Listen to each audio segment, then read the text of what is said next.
I was devastated, absolutely devastated.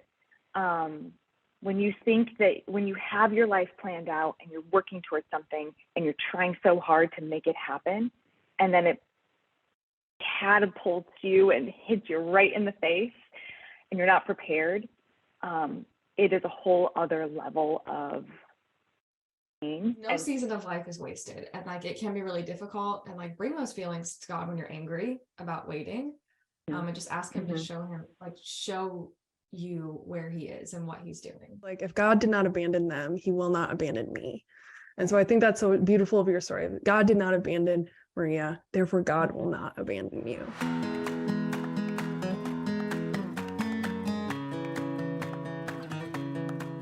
Today we're talking with Maria, speaking of her being married, it's just like, well, the focus more is being in the wrong relationship and having the courage to step out of that relationship in trusting in God. And as we'll learn, that Maria has a really cool story, because we'll let her tell you. But before, we'll just start with just tell us, our audience, a little bit about yourself, what you do, where you're from, whatever you want to share. Absolutely. So my name is Maria Gari. My maiden name is Abby.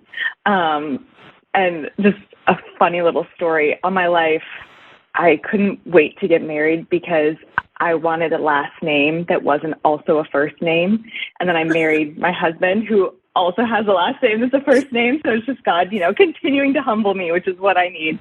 But I'm Maria Gari, and I, for a long time, struggled with an eating disorder, anxiety, and depression. And as I worked through that in therapy, I started running, and I found that running was an amazing outlet for me as I was going through that healing process. So once I started to recover from those things, I wanted to share my journey with running and mental health. And so I started writing a blog back in 2014 called RunningMyselfTogether. And it has since grown into what I like to call a ministry. I'm not here to make a ton of money or anything like that. I just want to bring the love of Christ and my love of running and working out and mental health to other women, because I think it's so important for us to talk about, and we have to look at it from a mind, body, soul perspective. So on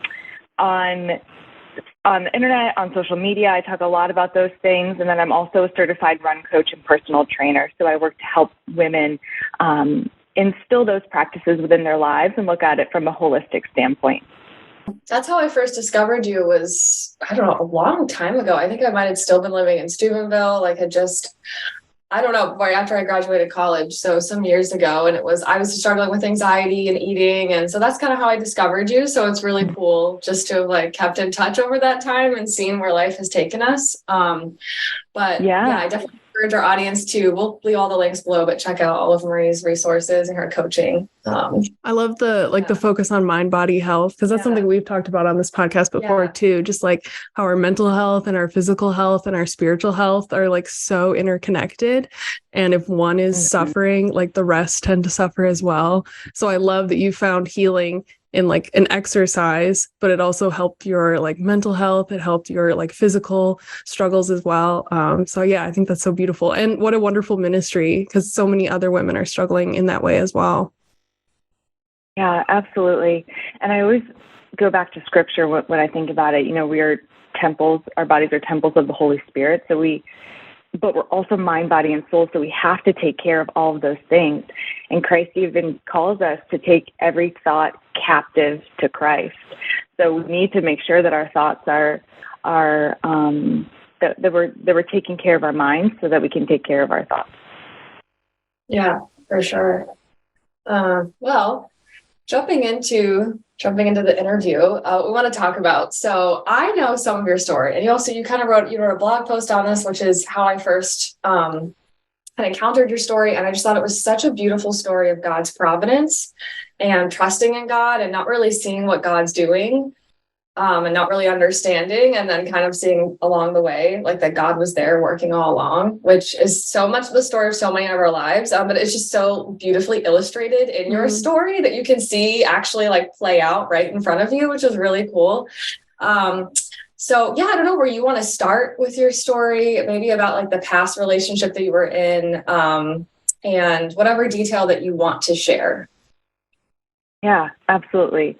So it's so funny. When I started writing my blog all those years ago, I never thought I'd talk about like my dating life ever, but Right. God had different plans. And like you said, he wrote this story. The only part I had in it was thinking that I had control over my life, and he kept telling me I didn't. So I should start, though, with highlighting that I did have a pretty deep reconversion. So I was born and raised Catholic.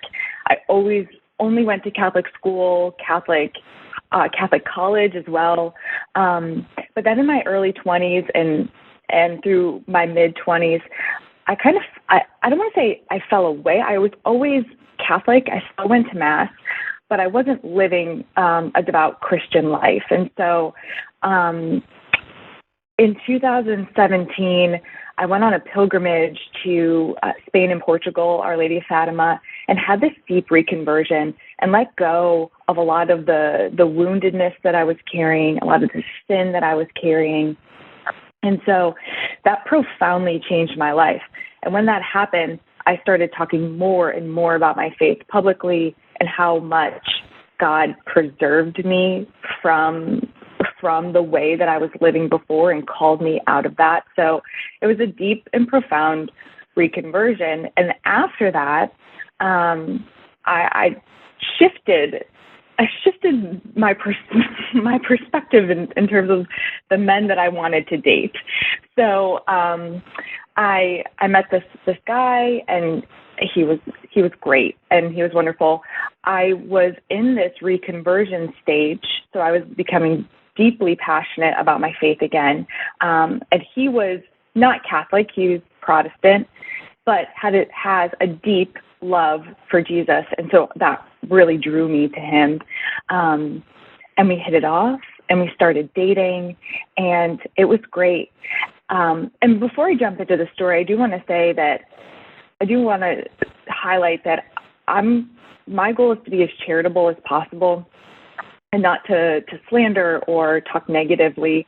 Yes, things happen that were hard for me to deal with, but the point of this story is how God pulled me out of something to catapult me into something so much more beautiful, and to remind me constantly that I don't have control. And so I just want to highlight that to make sure that, this conversation stays that way, because I never want to tell this story from a slanderous point of view. But all that to say, we started dating, and it was going well, but, I was becoming, when I say like deep diving into my faith, I'm reading the church fathers, I'm reading all of this theology, because I want to know more, and I'm becoming more and more passionate about it. And he was passionate about his own faith, and I found that beautiful as well. But you can imagine, even though we both believe in Jesus and we're both Christian, we still butted heads about theology. And so that was always a point of contention, especially when it came to marriage and how we wanted to raise kids, because we're in our late 20s at this point and thinking about marriage, because at that stage of life, especially when you're dating, that should be what you're looking towards. And so we were talking about that. But we always butted heads about the religion thing. But we did our best to try to understand from each other and try to learn. And he would come to Mass with me, and I would go to his church service with him. And so most Sundays we were doing double church to really try to make it work. And I do think that's beautiful, because it helped me see it helped me break a little bit out of that Catholic bubble that, if you're raised Catholic, you can be brought up in, and see that there are deep, faithful Christians that are of other denominations. And I really valued the way that they looked at the way that they implemented, especially memorizing scripture into their lives. And so I really appreciated that. And it also made me have a profound and deep love for scripture. And so that, you know, there were beautiful things that came out of that. So we were doing the double church thing and really trying to understand, while also talking about marriage and how we would navigate that. So we get to about a year and a half into our relationship, and I was starting to put the pressure on. You know, my friends are getting married, they're getting engaged, some of them are starting to have kids. And I'm like, okay, we've been dating a year and a half. Like, what's happening here? And we talked about looking at engagement rings. And then later that day, I get a knock on my door, and it's him. And he sits me down and he says, I just can't do this. I can't do this whole, you know, 2 different faith thing. And he said he couldn't raise his children Catholic, which was something that was very important to me. And so I was devastated, absolutely devastated. When you think that when you have your life planned out and you're working towards something and you're trying so hard to make it happen, and then it catapults you and hits you right in the face and you're not prepared, it is a whole other level of pain. And so that happened to me in that moment. And so we broke up for a little bit. Long story short, we ended up getting back together. And we actually went through RCIA, which is a program through the Catholic Church for people who are either wanting to learn more about the faith, or it's the process if you are entering into the church. So we went through that together because we wanted to learn. I'm like, okay, this is great. We're starting to come back together. We're starting to learn more. It's been really hard. I know people are judging me because they think I shouldn't be doing this at all and I'm wasting my time. But it was a beautiful process for me personally because, again, now every Monday I'm sitting in those classes and I'm learning more and more about my faith. But I should say that throughout all of this, I never felt peace once. Not once. I was always anxious. I was always wondering, does he really like me? Is he going to break up with me again? Is this the right thing? Do I really want this? And so I highlight that because if there's another woman or man listening to this who might be in a similar situation and you're constantly having that nagging feeling of anxiety, it might be an indication. It might be the Lord pulling you a certain way. But I ignored it. I just kept going. I was like, whatever, it's going to be fine. And so we go through RCIA, 2020 hits, and okay, we're about to wrap up RCIA. What's the deal now? We're going into our 3rd year of dating, and I'm about to hit 30 the next year. So of course, you know, there's that number looming over you. And he tells me we're getting engaged this year. I'm like, okay. This is at the beginning of the year. Good. Awesome. COVID hits. So things get a little wonky for everybody. But he's still telling me we're going to get engaged this year. We're going to get engaged this year. Okay, awesome. But I'm still feeling that nagging feeling of anxiety, like something isn't right here. We're still having fights about religion and our differences, or we're not addressing it at all and sweeping it under the rug and trying to make everything work. It gets to be July, and we go and look at engagement rings, and I find the one that I love, and I'm super excited. But I wasn't that excited because I had asked him if we could. So I knew this whole time, I knew this anxiety was pushing me to create a scene and a scenario that I wanted to happen. Nonetheless, we look at engagement rings, we go on our merry way. The next month, he asks my dad for my hand in marriage. And so I'm, you know, getting excited. But again, I want to highlight, I was still feeling super anxious, but I was pushing it aside. And I keep asking him over and over again, are we getting engaged this year? Yes. Yes, we are. Yes, we are. Yes, we are. And so it gets towards the end of the year and nothing has happened. And I'm getting more and more anxious. And, but I still trusted him. I said, he says we're getting engaged this year. It must just be my anxiety. It must just be me. I'm praying many, many prayers. God, show me the way. Give me an understanding, help me to see. And I felt like I wasn't hearing anything. And so I should backtrack a little bit to say, when about a year and a half, maybe 2 years into our relationship, I prayed a novena to St. Therese. And I didn't have a strong devotion to St. Therese. And for those who aren't Catholic, St. Therese is often associated with flowers. So a lot of people will pray a novena, or they'll have a devotion to her, and then flowers will just appear. And so I had heard all of that, and I was like, okay, St. Therese, I need an answer here. I need to know if this is the right person for me. So if it is, can you send me a white flower? White will mean this is the right person. We're good to go. And the reason why I said that is because white roses specifically is what I had asked for. White roses, they're a little more rare. You don't see them as often as opposed to a red rose. So I was like, St. Therese, if he is not the one for me, can you send me a red rose? This is not how you approach novenas for the record here. So don't do what I did. But I said that to her, devoutly prayed the novena. And I was like, okay, all right, looking out for the flowers, like the right way to go, what she's going to send me. I got nothing, not even a carnation, no flower whatsoever. So I was like, all right, well, okay, I'm still trusting in the Lord. That doesn't mean anything. I'm going to go forward. I probably shouldn't have even have done that anyways. That's not how things work, but whatever, I'm moving forward.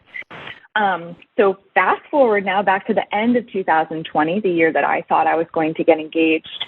It gets to be December and still nothing, but I'm still being told I'm getting engaged. And then it gets to be December 31st. I'm like, okay, today's the day. It must be like a New Year's Eve engagement. I can't wait. So I get my hair done. I get my nails done. I get all ready. And I get a phone call from him. I had not heard from him all day, and I didn't want to be that nagging girlfriend that tried to, plan everything out. I was like, let him plan it. Like he said, we're getting engaged. And no, it's going to happen. So he calls me, and I ask him, how are you? What do you want to do today? And he says, I don't know. What do you want to do today? And I said, what do you mean? What do I want to do today? And he said, you know what? I have to tell you something. I'm really sorry, but there isn't going to be an engagement today. And I was like, okay, why? Did something happen with the ring? It was COVID. It was a weird time. And he's like, no, I just never got around to it. And so I was crushed because I had spent that whole entire year just waiting and praying and hoping and asking God for a sign and trying to fit this relationship into something that I thought that it should be. And so in that moment, I broke up with him. I said, I can't do this anymore. This whole entire year you had told me this, and I believed you, and I had held out hope for that. And I was like, and this must be my sign, So I was done, and I ended it. And then, of course, when you go through a breakup like that, I had spent 3 years. I had devoted so much time. I'd gone through RCIA. I'd done all these things to try to make it work, and it didn't. And so I grieved, not so much him, but more so what I thought that I was going to have, the life that I thought that I was going to have. I had mentally pictured when we were going to get married, where we were going to get married, all of that. So I was grieving this whole life that I thought I was going to have. And so I'm reeling from that. And about 3 weeks later, I had a friend reach out to me. This was a friend I had gone to college with, and she and I had stayed in touch over the years. And she said to me, hey, because I think I had reached out to her. I had told her that I had broken up with that boyfriend. And a few days later, she reached back out to me. And she's like, hey, so I don't know if you're ready for this yet, but I have a guy that I'd like for you, that I think that you would be good for you. Would you be interested in meeting him? He's like a good Catholic guy. And at that point, you're like, nothing ever works out for me. Nothing matters. You're in that wallowing stage. And so I said, yeah, actually, sure. Why not? Let's see where this goes. And she's like, okay, just one quick thing. He is my future husband's, because she was engaged, my future husband's brother. I was like, okay, that sounds interesting. So he introduces me to this guy. At this time, I'm living in Charlotte, North Carolina. He's in Jacksonville, Florida, so it's long distance. And we talk on the phone and, we hit it off. But of course, I'm still reeling from everything that just happened. And so we continue to build a relationship, slow and steady over the next few months, actually. And then we finally decide to meet in Charleston, South Carolina. And it was a beautiful time. And then from there, the Lord just started healing my heart and really opening me up to the possibility of loving again, even though it happened so quickly, but it was a grace. And I just fell deeply in love with this guy, so much so that October, I moved down to Jacksonville, Florida. The next month, we get engaged. And then 6 months later, on the Feast of Our Lady of Fatima, we get married. So not even a year later, I had already gotten engaged to somebody else. And some people would look at that and say, you didn't have enough time to grieve, you didn't do this, you didn't do that. But the difference was, and Jackie, you and I have talked about this, the difference was I felt so much peace. I had that peace in my heart that this was actually the right person for me, which helped accelerate the grieving and the healing process from what I had gone through, and it showed me the exact right thing that I needed. I had that contrast of what I had just gone through and was able to more clearly see what I deserved and that was right in front of me. The beautiful part of this long, long story is, so that novena I prayed, I forgot about it. I didn't tell anybody about it. I was kind of embarrassed that I'd even done that, but here I am. The day after we get engaged, super excited, just staring at my ring all the time. I'm sitting at my computer and I get a knock on my door, and I open the door and a man is standing there with a bouquet of white roses. After all of that worrying, the Lord's providence was like, yep, here you go. This is your, I don't want to say sign, but here's your sign that I am faithful. I am guiding you. I am bringing you to where it is that I need you to be. And so I just chuckled to myself and just relished in that moment of God's providence. And so I share all of that because it was a long journey, but I also know that feeling of being in a long-term relationship, not knowing where it's going to go, but having the faith and the trust that it might be the right thing to leave, and that there's so much more and there's so much better that's just right around the corner. Thank you so much for sharing your story. And I think a lot of people out there, women and men, can relate to being in a relationship with someone where maybe you don't feel peace, or you maybe feel like just small nudges of the Holy Spirit, but because you're investing so much hope and so much time, and you really are envisioning that future and working towards a future with that person, it can be really terrifying to consider, should this just end? That's not a small thing. And I love that you're the comparison between not having this peace, and then in the next relationship, not only peace, but also confirmation from the Lord that this is where you're supposed to be, and just the stark difference there. But for someone listening, how do you find that courage? Because it really is courage to recognize this is not a relationship that is going to be good, and it does need to come to an end, even though I've invested a lot of hope, a lot of time, and you went to RCIA, not to mention just the years, how do you take that step to be I know this is the right thing to do, even though it's hard?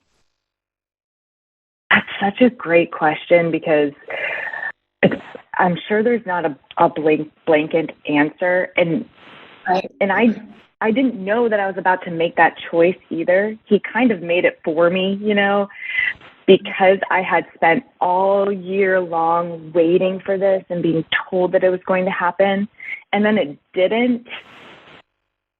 I was telling this to Jackie yesterday, but it was almost because that happened, that cataclysmic moment happened, I couldn't even think, if I stayed with him, what would that even look like? would I even trust him again? So it was all of those thoughts all at once that made me say, I'm done. And maybe, you know, in the moment, you know, when you do something compulsively, it was like, okay, I'm done. Like, I just can't do this anymore. It was one of those moments. But then it's the follow through of that too. I could have easily gone back. I could have easily said, you know what, actually, let's work on it. And then in a whoever knows how many month-long, year-long relationship I'd be in still before getting engaged. So it was the follow through of continuing to stand firm in my decision, continuing to pray through it, and continuing to have that acknowledgement of self-worth with what I deserve, but also what I want for my life too. I think a lot of people, you know, in relationships that may not be right, and I'm not speaking for everybody. I'm speaking solely from my one experience, but you put so much on the other person to make it happen without recognizing that you also have the power and control to leave. And so I think for me, it was a lot of prayer throughout that year that helped me discern what exactly I want. And then meaning someone that would take action. And then when it didn't happen, that was like my confirmation that it wasn't the right thing. Yeah. It's like throughout the relationship, you had been praying like for God's will. And it's like in that moment of him not having the ring, not proposing, it's almost like God was kind of showing you. And because you had prepared your heart and you've been praying like for God's will throughout that relationship, you had the courage to step out of that. And then afterwards, you know, like continue to, because you very easily could have been like, well, I invested 3 years of my life into this relationship. Like, I know a lot of people, if they're in a long-term relationship, they're like, it'll be even more time to step out of this relationship, to start over. Like the feeling like, you know, recently going through an experience of like, oh my gosh, I have to start over. And it's easier to just run back to what you know, to run back to what's in the kind of like comfortable and just like, okay, well, like I can't do that. I can't start all over again. But having that confidence in God, like he's showing you like, this is not my will. This is not for you. And just like stepping out into the unknown. And okay, God, like I'm going to trust you then, even though I'm grieving. Like you said, you have to grieve a relationship that's that long, no matter how long it was, like you touched on, like you pictured your entire future with this person. It's like, not only grieving the past 3 years, but grieving like your entire, like what you pictured your future as, because you have nothing, like you don't know what it's going to be. But just having that confidence and stepping out into that, I think is going to be really inspirational, because I know like myself, I know many others that have like been in that situation. And it's really scary. Oh yeah. Yeah. It's just, I don't know if you have any more thoughts on that, just that fear and that grieving of something. I love what you said about you think that if you leave a relationship that you've been in for a long time, that it's going to take even longer to meet that person and get to that next step or that next stage. And who knows what God has in store. But sometimes it could just stall the process. You know what I mean? Like it could just stall. Staying in a relationship that's not right just because you've been in it for a long time could just stall the process of getting to where God is calling you to go. And sometimes he gently nudges you, and sometimes he literally pushes you so out of that relationship so fast.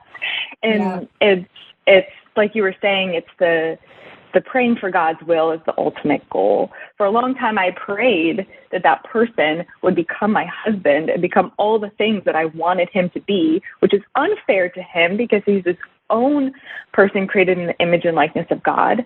But then it was when I shifted my prayer to, okay, clearly I have no control over this person. What is your will? Show me your will. Yeah. I think it's one of the hardest prayers to like in a relationship. So if you're maybe in that situation and it's like unclear, to kind of, and I know I've been in that place where you just pray like, God, your will be done. Like if this isn't for me, God, like show me. And like for you, God really did in a very like smack in the face way. God was like, hey, no. But I also, I want to like touch on and kind of hear your thoughts of like, you can also look back at a relationship and be like, I wasted 3 years of my life and just feel like all of this regret. Oh, Megan has a baby, so she's gonna go check on her. So just like feeling like, oh, I wasted 3 years of my life. Yeah. And kind of like just the process of kind of like giving that to God and just knowing that God can redeem any amount of time and just like, no, that's not a waste. And I can just, step out into confidence now into what God has for me. I don't know if you have any thoughts on like that feeling of, oh, I just wasted 3 years. What do I do now? Yeah. Yeah. And it's funny you bring that up because that was literally my next thought after you said that. I don't regret a thing. I really don't. Because it's so paved the way for where I am now. First of all, it was not a terrible relationship. He was not abusive. He was not he was so gentle. He was so kind. He had a deep faith life. So it wasn't a bad relationship. It taught me so much about me, about my own faith, and about what I desire in a man.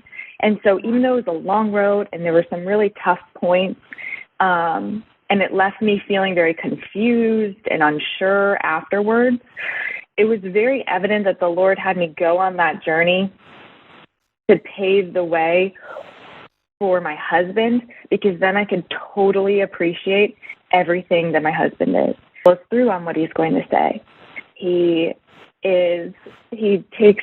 very like over the top loving in his words and his expressions and things like that, and takes me on beautiful dates and just is always loving and affectionate. And I think had I not gone through that 3-year journey, I wouldn't have appreciated it. I would have, you used the word yesterday, like love bombing. I probably would have felt that way. Like, oh my gosh, this is too much. Right. But I don't. I don't at all.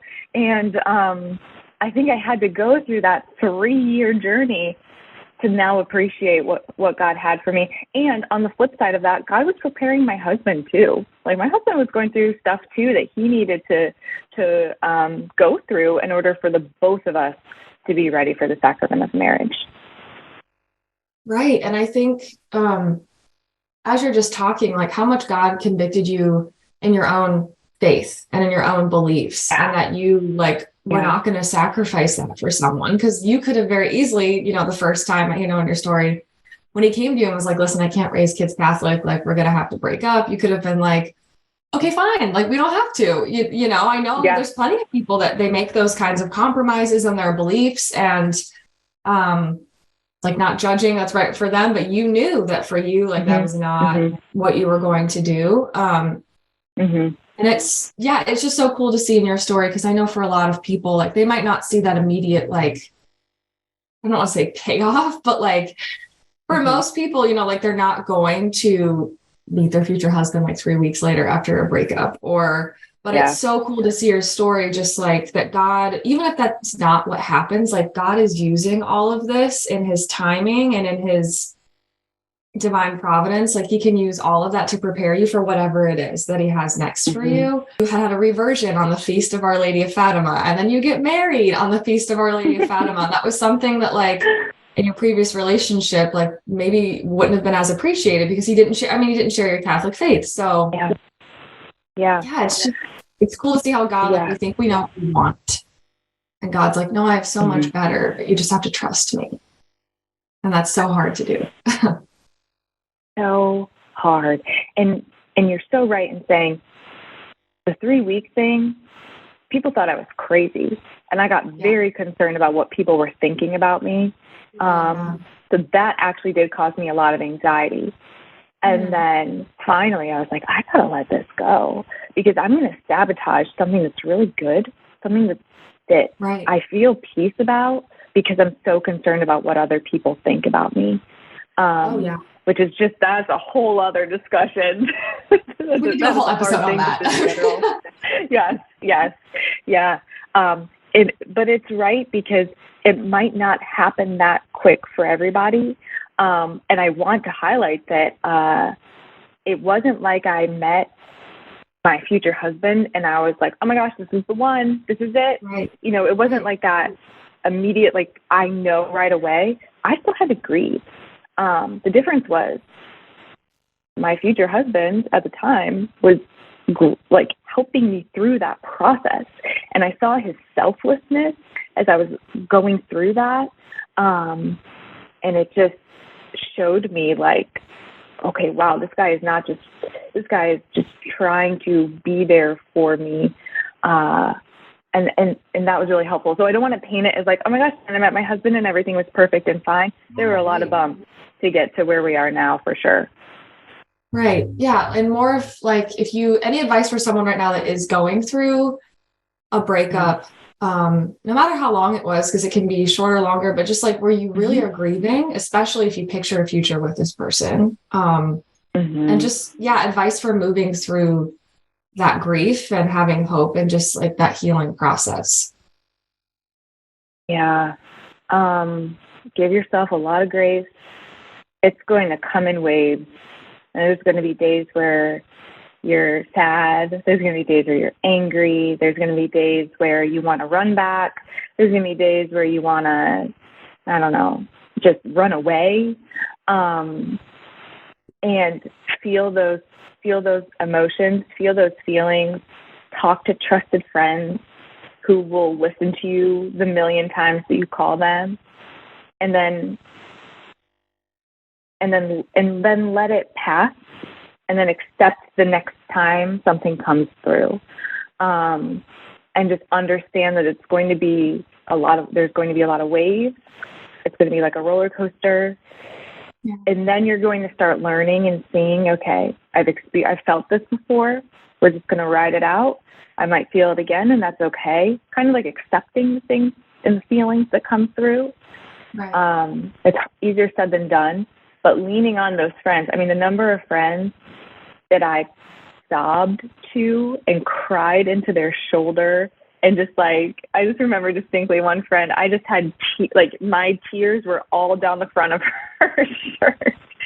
But just knowing that that's part of a grieving process, and being okay with that. I also think no contact is good. I didn't always adhere to that, and then that would reopen a lot of wounds.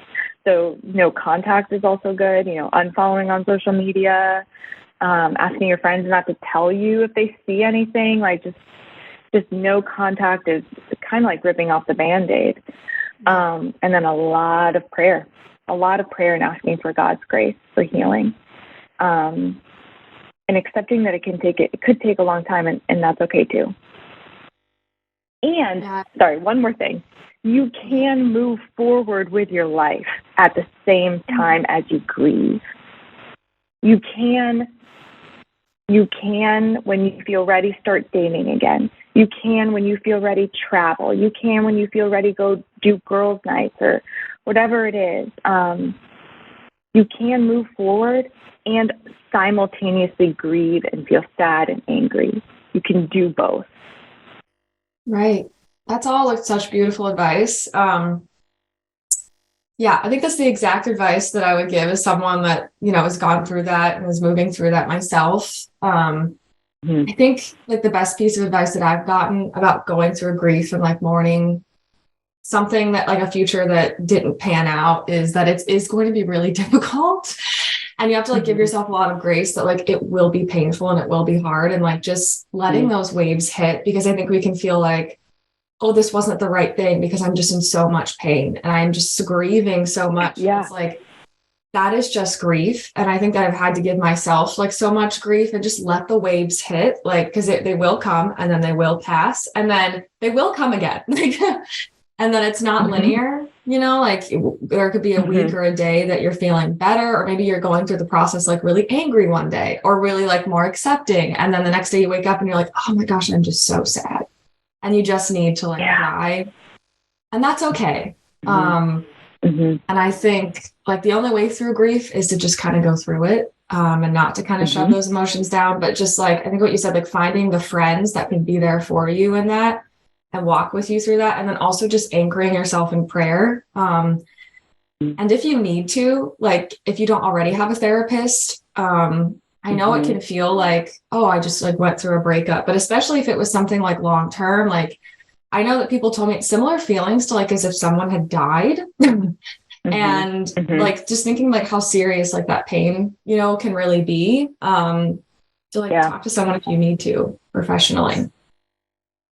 Yeah, that's a great point. And I forgot to add that. I threw myself right back into therapy. I was like, I know that this is going to be hard. And like you said, you just sometimes need to talk it out and talk it out with someone who can help give you some like constructive tools in order to navigate it. But like you said, it is a deep grief. It really is. And like you said, you're grieving what you thought you were going to have. And that's really tough. That's really tough. And I love what you said about the pain doesn't mean you made the wrong decision. And that just hit me because I was like, yeah, it could be so easy to say, oh, this is really hard and this hurts. Maybe I did the wrong thing. That's really powerful.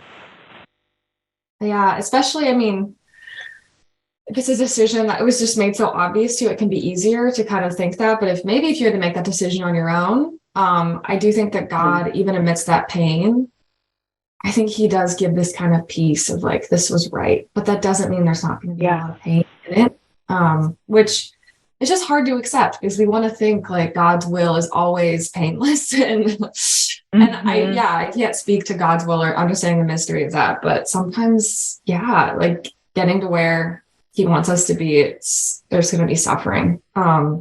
Yeah, absolutely. Yeah. We kind of touched on this, but like, if you have advice for women that maybe are in women or men that are in the middle of a relationship where they just don't have that peace, and just like words of encouragement of like stepping out of that, or even just the idea of like exploring like, well, maybe I do need to end this relationship. Like, any advice for someone that might be in that situation right now? I really think that prayer of asking for God's will and for clarity in his will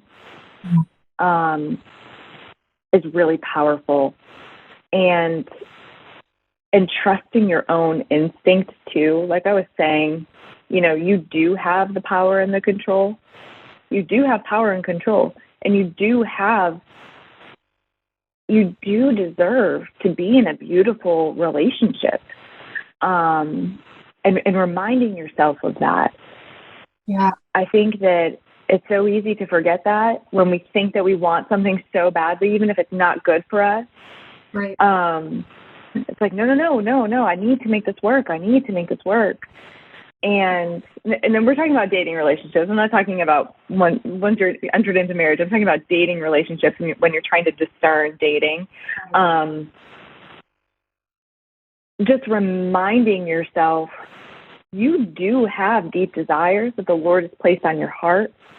And knowing that you don't have to sacrifice that just because you think you should be in a relationship for a certain period of time, or you should stay in one for a certain period of time. So, and I think the way to know that is, again, praying for God's will and his clarity to know his will. Right. I think I touched on this. One of the hardest prayers is like, if this isn't your will, God, like take it away from me, make it very clear. And I've seen it go both ways, where it's like, oh, it actually does work out, and there's like major shifts, and like God makes that clear. But then I've also seen it many ways where God's like, yeah, this isn't it. And he makes it very clear. Yeah. And I think another experience that I've had recently where this has come up again, and I just go back to like this stage of life and what I went through and try to pull from that. But, you know, when you try to have children, or when you start trying to have children, you think you have all this control. Okay, we're going to try this month. We're going to get pregnant. We're going to have, you know, all these babies. Right. For us, that hasn't been our experience. So it has thrown me into this place of, wow, I really have no control. And this idea that I had for my life and what my family looks like, I have to surrender that too. And that's really hard. I have to say, God, your will be done, even if it means we don't have children. like even just that prayer itself, I'm not saying that, I'm not saying that that is God's will or that's what will pan out for us. I don't know. But even getting to the point where you can surrender every single thing that you've always wanted and desired is so hard. But then there's that level of trust where he's going to take it and make it so much better than you could have ever dreamed of. So even if you're not dating or in your other stages of life, that constant surrender, which is so hard, bears so much fruit and so much of God's goodness. I think it's so great that you touched on that, because I think we get so hyper focus on our vocation when we're young, like a single Christian women, and that surrender, it never stops. Even when you get married, like things aren't perfect. Your spouse doesn't fix you or complete you. And like, there's going to be struggles in life, and like building that muscle of surrender, even before you get married, like that will just throughout your entire life. Like we're constantly building that. I don't say muscle. I don't know where that came from, but muscle of surrender, but like, we have to kind of like really practice and like ask God for the grace and the mercy to like really learn how to surrender. And it's a constant like resurrendering yourself to God. Yeah. And that doesn't end. Like that's going to be for the rest of your life after you have children. Like just think about all the struggles with having children and watching them grow up and like surrendering their lives to God. Like there's just so much. So just like digging into whatever season of life that you're in and just like, just learning and asking God to use that to like, I really do have no control, and it is best when I just surrender this to you. And like grasping and trying to make things happen, or like it just doesn't end well for us. And just learning to surrender. So I think it's really beautiful you brought that up. Like even after, getting married, like that never stops, and that struggle and that needing to surrender to God. Yeah. And I love the word that you used, grasping, because that's exactly what it feels like. You're just like trying to like make all this stuff work and you're grasping after it. But I was so naive in my dating years thinking, okay, then I get married, then we have kids, and everything just like unfolds the way that we think it should. And then it doesn't. And then what do you do? And so it's just like you were saying, it never ends. That surrender never ends. But it simultaneously is such a beautiful thing, because it makes that space for the Lord to come in and just, take over and make it so much more beautiful than you ever could imagine that it would be. Yeah. Yeah. I've had friends just tell me stories of like, maybe it's right after a breakup where they didn't expect, or like in the depths of like grief, or like the worst thing happens in their lives, like at the end of them, like grasping and trying to make something work. And it's like, in those moments, they're just like, okay, got it. Like brings them to this place where they have no other choice but to surrender. And that's where they find the most freedom. So it's like, I think a lot of times God uses these situations where you just realize, you're like, wow, I just tried to make this work for how long? Or like, and I really just don't have any control. And there's like a freedom in that, of just like giving that to God, even though it can be so painful. And that just makes me think, like, so many of us, we feel like we're in this season of waiting, and that can be waiting to find, the right person to marry, like waiting to find your future spouse, waiting for that right job, the vocation, waiting for children to come, like struggling through infertility, or just, I don't know, maybe your next baby. Like we're all in a season, of waiting. And just, what is your advice for someone that is in that season of waiting, and it can feel really, really painful? Yeah. I did not come up with this. My cousin actually shared this with me the other day. But to look at seasons of waiting as seasons of training. And I thought that was so good, because,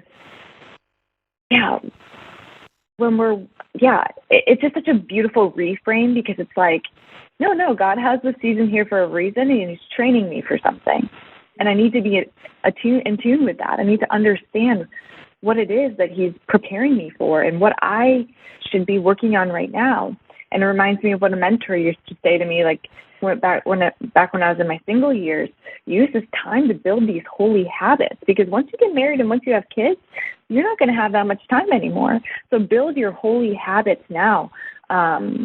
Go if you can, go on girls trips. Go to adoration as much as you can. Go to daily mass as much as you can. Build in your prayer routine in the morning.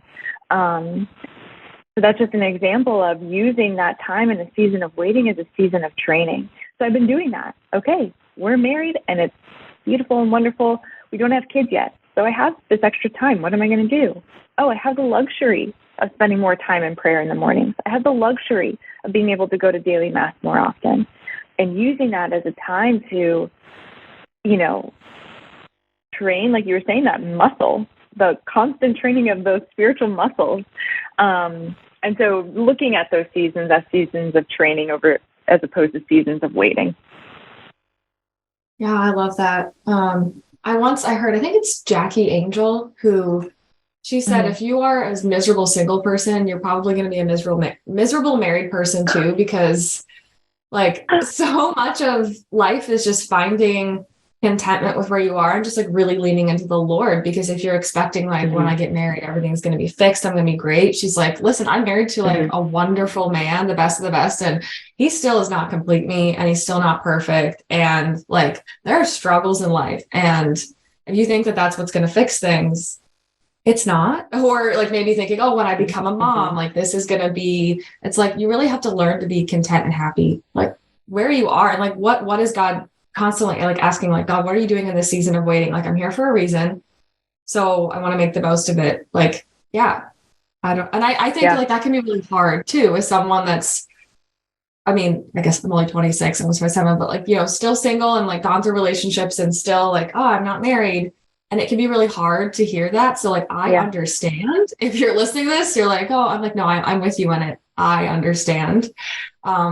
But I can look back at my life even now and think like, wow, God really did that. Or it was like the timing of me being in my first serious relationship, even though it ended, like, I feel like I wouldn't have been ready for that any time before. Could have learned what I learned, like, I just feel like we will see, but it's kind of hard in the process of like trusting what God is doing. But just no season of life is wasted. And like, it can be really difficult and like bring those feelings to God when you're angry about waiting. And just ask him to show you where he is and what he's doing. Yeah, I love that. And it's so true, because when you do get married, everything isn't fixed. In fact, it's a constant daily dying to self. You are not thinking about just yourself anymore. You're thinking about another human being. You're being more careful with your words, your everything. And there's a lot of compromise. And so I love that perspective. I think that's so spot on, and something for everyone, to really cling on to, of finding that peace and joy in the present moment. Right. Well, yeah, Maria, I love your story. I think it's just so beautiful. And I think, just the best part of looking at your story for me is just like, okay, my life can move forward. Like, I do have a future. Like, I think after grief, like I think maybe the worst feeling in it is like the worst part of grief is like, okay, this future is gone that I saw. Like, how does my life even move forward? Like, you can feel those waves of like, my life is over. Like we recently interviewed someone a couple weeks ago she's a young Christian girl that went through a divorce. And she like, it's just a very unhealthy relationship. And so she went through the whole divorce process, and just like that feeling of sitting there, like, oh my gosh, like, I don't know how I can possibly move on from this moment, or like get up from this couch and like live life. And she's like, and here I am, like 9 months later, like life does go on. So I think it's just beautiful to see, like, to someone that maybe is in that state, or like feeling that way, that like life will go on. And for our listeners, Megan had to go take care of her baby, but she is back. So she's not asleep, but we're hoping she'll just chill. Like, see Megan popping in and out, but that real life of motherhood. Yep. But yeah, we're wrapping up and just talking about just looking like persevering through a season of waiting, and then also just like having hope for a future, even if you don't know what it's going to be, and it feels like your entire future was just ripped away from you. Yeah. And one final thought that just keeps being put on my heart is when you're going through that with a breakup, it's so easy to be like, well, so many people have it so much harder than I do. Like, I should be able to just get through this and be okay. Yeah. And I think if you're in that stage and you're going through that and you're having those thoughts, reminding yourself that it's okay to feel what you're feeling and think that it's a big deal, because it is, and it's hard, and it's your experience, and that experience is hard. And I think when we say, well, it could be worse, I could be doing this, it could be that, it can sometimes make that process longer, because you're just not feeling your emotions. You're pushing them away, and it's important to recognize that what you're going through is hard, and it's okay to say that. Right. I agree. Yeah. Like the only way to heal is, unfortunately, to feel all of those to emotions. go through it. Yeah. I've brought this up before, but like the path of healing. If you ever listen to the podcast, The Place We Find Ourselves. No, I don't think I have. You would love it. You would love it. It's by this Christian counselor. Yeah, this Christian counselor named Adam Young. And I know you've probably heard of Dr. Bob Schuchts, The Healing. He talks about this podcast, and yeah, it's a great podcast. But I had someone on talking about the path of healing and how healing is along the same path that Jesus took when he died. So a lot of us, we want to like skip over the like being in the grave. Like we want to skip over the Good Friday and just hop right over to Sunday. Yeah. Like healing is the shape of a U, where you have to dip down into that pain. Basically, Jesus died and he went to hell, and we have to descend into that, but like trusting that God will bring us back up out of that U into the resurrection, into the Sunday. And that stuck with me. There are many different things I've had to heal from, of just like, it's all a part of the process. And it can really suck, to say the least, especially in grief. Yeah. But just knowing that Jesus is with you, like he descended into hell, he descended into the grave, but like that you will rise with him and that he will like restore you. I think it's just a really beautiful way to look at it. And kind of like what you said, like you just have to feel it. And to your point of like validating that pain and hurt is like stepping into uncertainty, which in this situation is like a huge uncertainty of like, I thought I know where my life was going, and now I have no idea. It's complete uncertainty. Takes a tremendous amount of faith and trust in the Lord. And that's not a small thing, you know? And so regardless of the situation, like, someone's always going to have it worse, maybe like, you know, at least my boyfriend didn't cheat on me, or at least this, or at least that.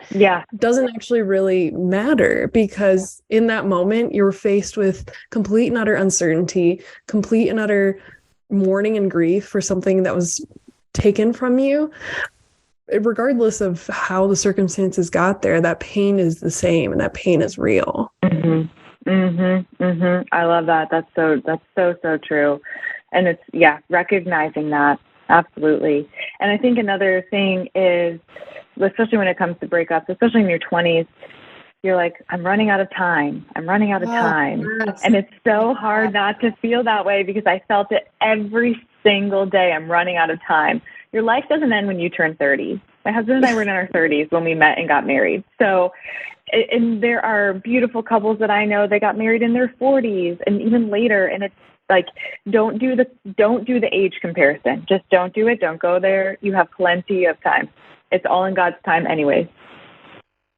Yeah. And his plan for us is what we actually want, because it's what's good for us. And so instead of rushing into something because you're like, I'm running out of time, it's like, trust that the Lord's plan is the one that's better for you. And in the long run will bring you more joy than if you were to step into something you knew was wrong. Because I need to figure this out. Yeah. Yeah, absolutely. Yeah. I know I heard someone say, also Jackie Angel, which is funny that, but she said like marriage can be, it's meant to be a foretaste of heaven, but it can also be a foretaste of hell if you marry the wrong person. And we've seen countless situations where a woman like ends up having to go through a divorce, annulment process. And like, you know, there's healing for that. There's beauty like in that, but if you're in the place of not getting married yet and you're feeling all this anxiety, it's like, just take your time, like figure it out. There's no rush. And it's much better to like follow what God has for you, even if you don't know, like when you're going to get married, when you're going to be a mother, like that's a place that I'm in. But it's like entrusting that to God, and knowing that his plan and is so much better, and that you are a complete person without getting married, and that your life has worth and beauty.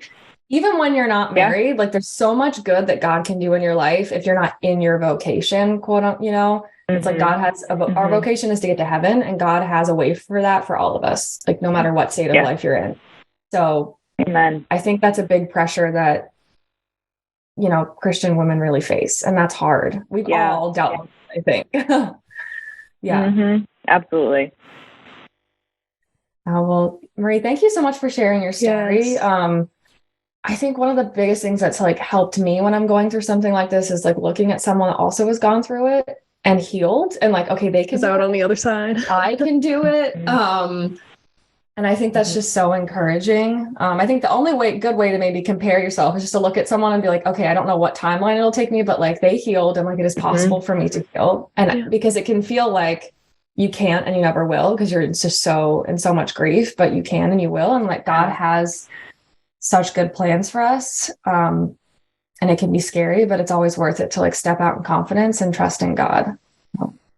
I think that's why the Bible gives us so many like stories and narratives of people, because it's like, if God did not abandon them, he will not abandon me. And so I think that's so beautiful of your story. God did not abandon Maria, therefore God will not abandon you.